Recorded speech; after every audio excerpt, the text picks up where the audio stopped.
Pada saat ini, pandemi COVID-19 masih menjadi fokus utama berbagai kalangan, terutama bagi pemerintah pusat dan tenaga kesehatan. Situasi pandemi COVID-19 ini membutuhkan kemitraan dengan berbagai pihak dan kesiapan sumber daya manusia pendukungnya.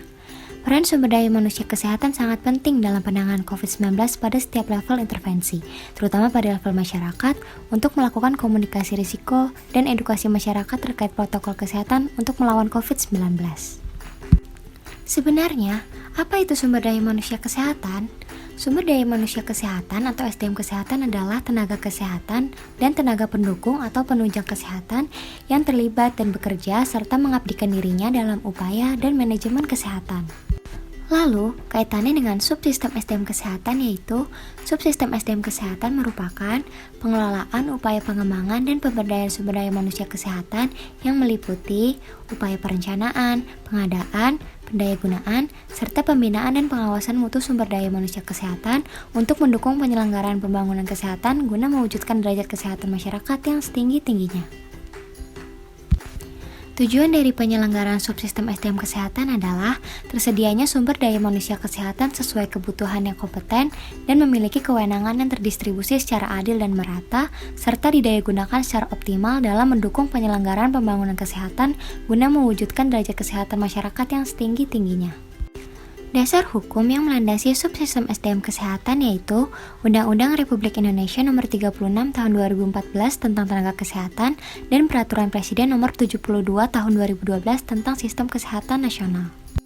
Kemudian, unsur-unsur subsistem SDM kesehatan berdasarkan Peraturan Presiden Nomor 72 Tahun 2012 terdiri dari SDM kesehatan, sumber daya pengembangan dan pemberdayaan SDM kesehatan, serta penyelenggaraan pengembangan dan pemberdayaan SDM kesehatan. Yang pertama, sumber daya manusia kesehatan yang meliputi tenaga kesehatan maupun tenaga pendukung atau penunjang kesehatan yang memiliki kompetensi, kewenangan untuk mengabdikan dirinya di bidang kesehatan, mempunyai etika, berakhlak luhur, dan berdedikasi tinggi dalam melakukan tugasnya. Yang kedua, sumber daya pengembangan dan pemberdayaan sumber daya manusia kesehatan. Hal ini merupakan sumber daya pendidikan tenaga kesehatan dan pelatihan sumber daya manusia kesehatan yang meliputi berbagai standar kompetensi, modul dan kurikulum, serta metode pendidikan dan pelatihan. Yang ketiga, penyelenggaraan pengembangan dan pemberdayaan sumber daya manusia kesehatan yang meliputi upaya perencanaan, pengadaan, pendayagunaan, serta pembinaan dan pengawasan mutu sumber daya manusia kesehatan. Lalu, apa saja sih jenis tenaga kesehatan itu? Berdasarkan Undang-Undang Nomor 36 Tahun 2014 tentang Tenaga Kesehatan, dijelaskan bahwa tenaga kesehatan dikelompokkan menjadi tenaga medis, tenaga psikologi klinis, tenaga keperawatan, tenaga kebidanan, tenaga kefarmasian, tenaga kesehatan masyarakat, tenaga kesehatan lingkungan, tenaga gizi, tenaga keterapian fisik, tenaga keteknisan medis, tenaga teknik biomedika, dan tenaga kesehatan tradisional. Selain itu, dalam Peraturan Menteri Kesehatan Republik Indonesia Nomor 80 Tahun 2016, terdapat asisten tenaga kesehatan yang meliputi asisten perawat, asisten tenaga kefarmasian, asisten dental, asisten teknisi laboratorium medik, dan asisten teknisi pelayanan darah. Dalam pelaksanaan subsistem SDM kesehatan, diperlukan prinsip-prinsip yang mendasari jalannya subsistem ini. Berdasarkan Peraturan Presiden Nomor 72 Tahun 2012, pelaksanaan subsistem SDM kesehatan harus memiliki prinsip adil dan merata serta demokratis, kompeten dan berintegritas, objektif dan transparan, serta hierarki dalam sumber daya manusia kesehatan. Kemudian, penyelenggaraan subsistem SDM kesehatan menurut Peraturan Presiden Nomor 72 Tahun 2012 terbagi menjadi 4, yaitu yang pertama, perencanaan SDM kesehatan yang terdiri dari jenis, jumlah, dan kualifikasinya dilakukan dengan meningkatkan dan memantapkan keterkaitannya dengan unsur lainnya dalam manajemen pengembangan dan pemberdayaan SDM kesehatan.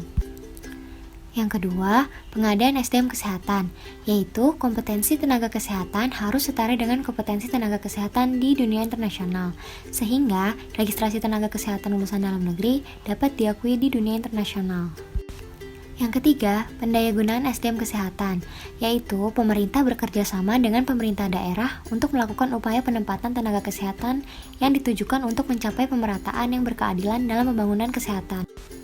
Yang keempat, pembinaan dan pengawasan mutu SDM kesehatan, yaitu berupa pengawasan praktik profesi bagi tenaga kesehatan yang dilakukan melalui uji kompetensi, sertifikasi, registrasi, dan pemberian izin praktik atau izin kerja bagi tenaga kesehatan yang memenuhi syarat.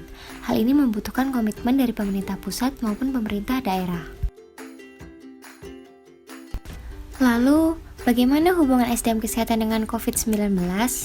Peran SDM kesehatan menempati posisi kunci dalam upaya memberikan layanan kesehatan secara optimal kepada masyarakat yang membutuhkan dalam masa pandemi ini.